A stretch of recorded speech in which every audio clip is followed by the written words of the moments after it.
Hi friends, welcome back to my channel Durga Vishal ವ್ಲಾಗ್ಗೆ ನಿಮ್ಮೆಲ್ಲರಿಗೂ ಸ್ವಾಗತ.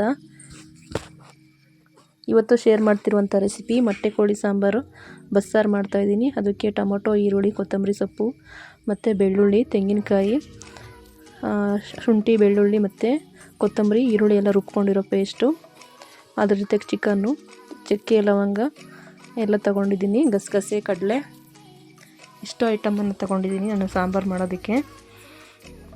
ಈಗ ಹೇಗೆ ಮಾಡೋದು ಅಂತ ನೋಡ್ಕೊಂಡು ಬರೋಣ. ಗ್ಯಾಸ್ ಹಚ್ಕೊಂಡು ಒಂದು ಕುಕ್ಕರ್ ಇಟ್ಕೊಂಡಿದ್ದೀನಿ. ಕುಕ್ಕರ್ ಚೆನ್ನಾಗಿ ಕಾಯಲಿ. ನಾಟಿ ಕೋಳಿ ಸಾಂಬಾರು ಥರ ತುಂಬ ಟೇಸ್ಟಾಗಿ ಆಗುತ್ತೆ. ಬಸ್ಸಾರು ಮಾಡಿ ಒಂದು ಸಾರಿ.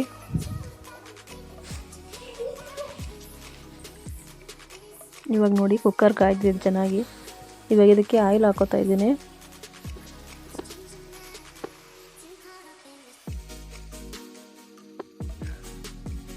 ಆಯಿಲ್ ಕಾಯ್ದ ತಕ್ಷಣ ನಾನು ಇದರಲ್ಲಿ ಈರುಳ್ಳಿ, ಬೆಳ್ಳುಳ್ಳಿ ಮತ್ತು ಶುಂಠಿ, ಕೊತ್ತಂಬರಿ, ಪುದೀನ ಎಲ್ಲ ರುಬ್ಬಿಟ್ಕೊಂಡಿದ್ದೆ. ಅದನ್ನು ಹಾಕೋತಾ ಇದ್ದೀನಿ. ಎಣ್ಣೆಗೆ ಹಾಕೋತಾ ಇದ್ದೀನಿ. ಅದನ್ನು ಚೆನ್ನಾಗೆಲ್ಲ ಒಂದು ಸೌಟಲ್ಲಿ ಮಿಕ್ಸ್ ಮಾಡೋಣ. ಈಗ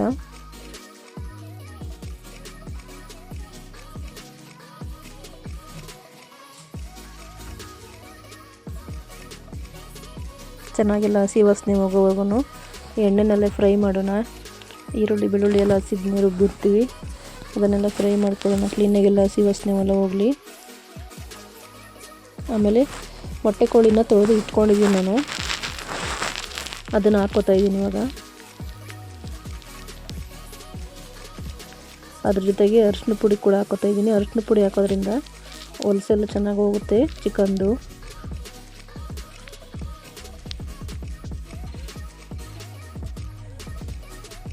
ಅದ್ರ ಜೊತೆ ಉಪ್ಪು ಕೂಡ ಹಾಕೋತಾ ಇದ್ದೀನಿ. ಇವಾಗ ಚೆನ್ನಾಗಿ ಉಪ್ಪು ಹಿಡಿಬೇಕು ಚಿಕನ್ನು.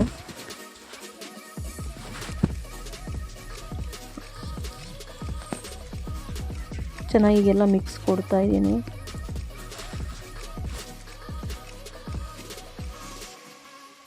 ಚೆನ್ನಾಗಿ ಎಣ್ಣೆನಲ್ಲೇ ಫ್ರೈ ಮಾಡ್ಕೋಬೇಕು. ಚಿಕನ್ ಎಲ್ಲ ಫ್ರೈ ಆಗಬೇಕು ಎಣ್ಣೆನಲ್ಲಿ ಚೆನ್ನಾಗಿ ನೀರು ಸುಂಡಿ. ಇದು ಬೇಯ್ತಾ ಇರಲಿ. ಅಷ್ಟರಲ್ಲಿ ನಾವು ಒಂದು ಮಸಾಲೆ ರೆಡಿ ಮಾಡ್ಕೊಳ್ಳೋಣ. ಈಗ ಮಿಕ್ಸಿ ಜಾರ್ ತೊಗೊಂಡಿದ್ದೀನಿ. ಅದಕ್ಕೆ ತೆಂಗಿನಕಾಯಿ ತುರಿ ಹಾಕೋತಾ ಇದ್ದೀನಿ. ಅದ್ರ ಜೊತೆ ಕಟ್ ಮಾಡಿ ಇಟ್ಕೊಂಡಿರುವಂತಹ 2 ಇಲ್ಲ 3 ಟೊಮೊಟೊ, ಹೀಗೆ ಸ್ವಲ್ಪ ಕಡಲೆ, ಚಕ್ಕೆ, ಲವಂಗ, ಗಸಗಸೆ ಎಲ್ಲ ಹಾಕೋತಾ ಇದ್ದೀನಿ. ಇವಾಗ ಚಿಕನ್ಗೆ ಹಾಕೋದಕ್ಕೆ ಅಂತ ಬಿಸಿನೀರು ಕೂಡ ಇಟ್ಟಿದ್ದೀನಿ. ಚೆನ್ನಾಗಿ ಡ್ರೈ ಆಗಿದೆ ನೋಡಿ. ಈಗ ಈ ರೀತಿ ಡ್ರೈ ಆಗಬೇಕು. ಚೆನ್ನಾಗಿ ನೀರೆಲ್ಲ ಸುಂಡ್ಕೊಂಡಿರಬೇಕು. ಆವಾಗ ಬಿಸಿನೀರನ್ನು ಹಾಕೋಬೇಕು. ತಣ್ಣೀರು ಯೂಸ್ ಮಾಡಬಾರ್ದು, ಬಿಸಿನೀರು ಕೂಡ ಹಾಕೋಬೇಕು. ಬಿಸಿನೀರು ಹಾಕ್ಕೊಂಡು ಇದು ಮೊಟ್ಟೆ ಕೋಳಿ ಆಗಿರೋದ್ರಿಂದ ವಿಸಿಲ್ ಹಾಕಿಸ್ಬೇಕು. ಒಂದು 3 ಇಲ್ಲ 4 ವಿಸಿಲ್ ಆದರೂ ಹಾಕಬೇಕು. ನೋಡಿ ಆಗಿದೆ. ಇವಾಗ ಚೆನ್ನಾಗಿ ಬೆಂದಿದೆ ಚಿಕನ್ನು. ಇವಾಗ ಇದಕ್ಕೆ ಮನೇಲಿ ಮಾಡಿಸ್ಕೊಂಡಿರುವಂಥ ಖಾರದ ಪುಡಿ ಹಾಕೊಳ್ಳೋಣ. ಒಂದು ಸ್ವಲ್ಪ ಧನಿಯಾ ಪುಡಿನೂ ಕೂಡ ಹಾಕೊಳ್ಳೋಣ. ಧನಿಯಾ ಪುಡಿ ಹಾಕೋದ್ರಿಂದ ಒಳ್ಳೆ ಟೇಸ್ಟ್ ಬರುತ್ತೆ. ಅದರಲ್ಲೂ ಪಾಕೆಟ್ ಧನಿಯಾ ಪುಡಿ ಅಷ್ಟು ಟೇಸ್ಟ್ ಬರೋಲ್ಲ.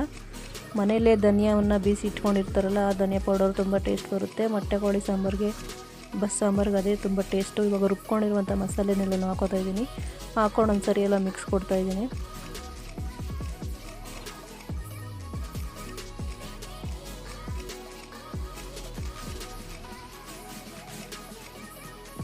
ಮಿಕ್ಸಿ ಜಾರಿಲ್ಲ ತೊಳೆದು ಕ್ಲೀನಾಗಿ ಹಾಕೋತಾ ಇದ್ದೀನಿ. ಸ್ವಲ್ಪ ತೆಳ್ಳಗಿದ್ರೇ ತುಂಬ ಟೇಸ್ಟಾಗಿರುತ್ತೆ ಸಾಂಬಾರು.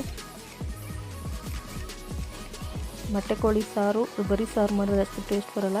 ಈ ರೀತಿ ಒಂದು ಸರಿ ಬಸ್ಸಾರು ಮಾಡಿಕೊಂಡು ಟೇಸ್ಟ್ ಮಾಡಿ ನೋಡಿ, ತುಂಬ ಚೆನ್ನಾಗಿರುತ್ತೆ. ನಾಟಿ ಕೋಳಿ ಸಾಂಬಾರು ಥರ ಟೇಸ್ಟ್ ಬರುತ್ತೆ ಇದು. ಇಷ್ಟು ತೆಳ್ಳಗಿದ್ರೆ ಸಾಕು.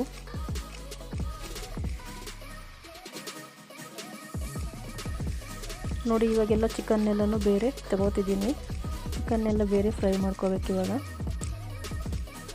ಅದನ್ನೇ ಬಸ್ ಸಾಂಬಾರು ಅಂತ ಹೇಳೋದು. ಸಾಂಬಾರು ಬೇರೆ, ಚಿಕನ್ ಬೇರೆ ಫ್ರೈ ಮಾಡೋದ್ರಿಂದ ಬಸ್ಸಾರು ಅಂತ ಹೇಳೋದು.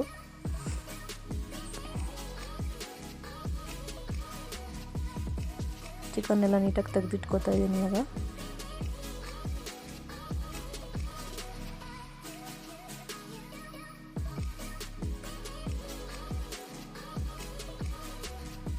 ಈಗ ನೋಡಿ ಇದಕ್ಕೆ ಈ ಸಾಂಬಾರಿಗೆ ಕೊತ್ತಂಬರಿ ಮತ್ತು ಪುದೀನ ಹಾಕೋತಾ ಇದ್ದೀನಿ. ಚಿಕನ್ ತೆಕ್ಕೊಂಡಾದ್ಮೇಲೆ ಸ್ವಲ್ಪ ಹೊತ್ತು ಚೆನ್ನಾಗಿ ಕುದಿಬೇಕು ಈ ಸಾಂಬಾರು.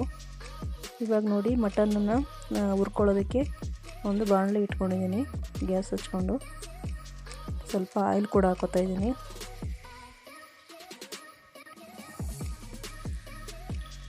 ಬೆಳ್ಳುಳ್ಳಿನ ಈ ರೀತಿ ಸಣ್ಣದಾಗಿ ಕಟ್ ಮಾಡಿ ಹಾಕೋದ್ರಿಂದ ಒಳ್ಳೆ ಟೇಸ್ಟ್ ಬರುತ್ತೆ. ಅದ್ರ ಜೊತೆಗೆ ಈರುಳ್ಳಿ ಕೂಡ ಹಾಕೋತಾ ಇದ್ದೀನಿ. ಈರುಳ್ಳಿ ಜಾಸ್ತಿ ಹಾಕೊಂಡ್ರೆ ಚೆನ್ನಾಗಿರುತ್ತೆ. ಇವಾಗ ಎರಡನ್ನೂ ಚೆನ್ನಾಗಿ ಎಣ್ಣೆಯಲ್ಲಿ ಫ್ರೈ ಮಾಡ್ಕೊಳ್ಳೋಣ. ಚೆನ್ನಾಗೆಲ್ಲ ಎಣ್ಣೆನಲ್ಲೇ ಬೇಯಿಸ್ಕೋಬೇಕು. ಹಸಿ ವಾಸನೆ ಎಲ್ಲ ಹೋಗಬೇಕು. ಈರುಳ್ಳಿ ಬೆಳ್ಳುಳ್ಳಿದು ಅಲ್ಲಿವರೆಗೂ ಎಣ್ಣೆನಲ್ಲೇ ಫ್ರೈ ಮಾಡ್ಕೊಳ್ಳೋಣ.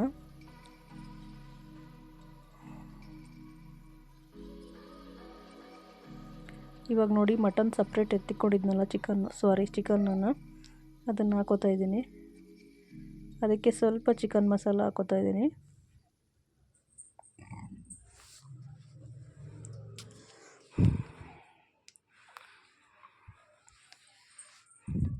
ಚಿಕನ್ ಮಸಾಲ ಸ್ವಲ್ಪ ಮೆಣಸಿನ ಪೌಡ್ರು,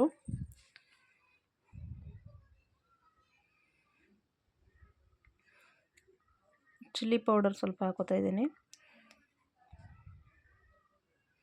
ಮತ್ತು ಧನಿಯಾ ಪೌಡರ್ ಸ್ವಲ್ಪ ಜಾಸ್ತಿನೇ ಹಾಕೋತೀನಿ. ಧನಿಯಾ ಪೌಡರ್ ಹಾಕೋದ್ರಿಂದ ತುಂಬ ಟೇಸ್ಟ್ ಇರುತ್ತೆ. ಕೊತ್ತಂಬರಿ ಪುದೀನ ಸ್ವಲ್ಪ ಜಾಸ್ತಿನೇ ಹಾಕೋಬೇಕು. ಈ ರೀತಿ ಹುರಿದಿರೋವಂಥ ಚಿಕನ್ಗೆ ಒಳ್ಳೆ ಟೇಸ್ಟ್ ಬರುತ್ತೆ. ಇವಾಗೆಲ್ಲನೂ ಒಂದು ಸರಿ ಮಿಕ್ಸ್ ಮಾಡೋಣ ಈ ರೀತಿ ಚೆನ್ನಾಗಿ. ಈ ರೀತಿ ಬಸ್ಸಾರು ಮಾಡಿ ನೋಡಿ, ತುಂಬ ಟೇಸ್ಟಾಗಿರುತ್ತೆ. ಒಂದು ಸರಿ ಈ ರೆಸಿಪಿನ ಟ್ರೈ ಮಾಡಿ. ಹೇಗಾಗಿತ್ತು ಅಂತ ಕಮೆಂಟ್ ಬಾಕ್ಸಲ್ಲಿ ಕಮೆಂಟ್ ಮಾಡಿ.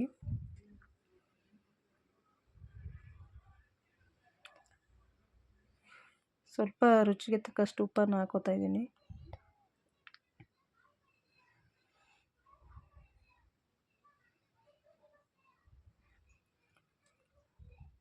ಈ ರೀತಿ ಕ್ಲೀನಾಗೆಲ್ಲ ಮಿಕ್ಸ್ ಆಗಬೇಕು. ಮಸಾಲೆ ಎಲ್ಲ ಒಂದೇ ಕಡೆ ಆಗಿಬಿಡುತ್ತೆ. ಚಿಕನ್ಗೂ ಹಿಡಿಬೇಕು ಅಷ್ಟು ಮಸಾಲೆ. ಆ ರೀತಿ ಫ್ರೈ ಮಾಡ್ಕೊಳ್ಳೋಣ. ನಾನಿಲ್ಲಿ ಒಂದು ಅರ್ಧ kg ಚಿಕನ್ಗೆ ಮಾತ್ರ ಮಾಡ್ತಿರೋದು. ಒಂದು 5 ನಿಮಿಷ ಬಿಟ್ಟಾದಮೇಲೆ ಚೆನ್ನಾಗಾಗಿರುತ್ತೆ ಚಿಕನ್ದು. ಇವಾಗ ನೋಡಿ ಹೇಗಾಗಿದೆ ಅಂತ ನಿಮಗೇ ಗೊತ್ತಾಗುತ್ತೆ. ಮುದ್ದೆ ಜೊತೆಗೆ ಸೂಪರ್ ಕಾಂಬಿನೇಷನ್ನು ಬಸ್ಸಾಂಬಾರು.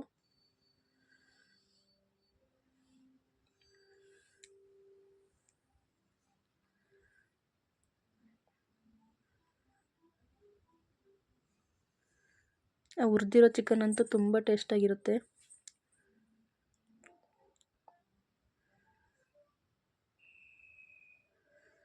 ಒಂದು ಸಾರಿ ಈ ರೆಸಿಪಿನ ಟ್ರೈ ಮಾಡಿ.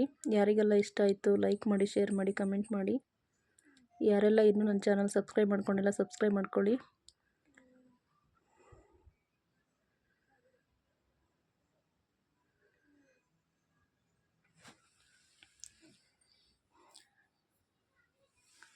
ಒಂದು ಸಾರಿ ಈ ರೆಸಿಪಿನ ಟ್ರೈ ಮಾಡಿ ಹೇಗಾಗಿತ್ತು ಅಂತ ಕಮೆಂಟ್ ಮಾಡಿ ಫ್ರೆಂಡ್ಸ್ ಎಲ್ಲರೂ ಕೂಡ. ಇದಾಗಿತ್ತು ಫ್ರೆಂಡ್ಸ್ ಇವತ್ತಿನ ರೆಸಿಪಿ. ಥ್ಯಾಂಕ್ ಯು ಎಲ್ರಿಗೂ ಕೂಡ.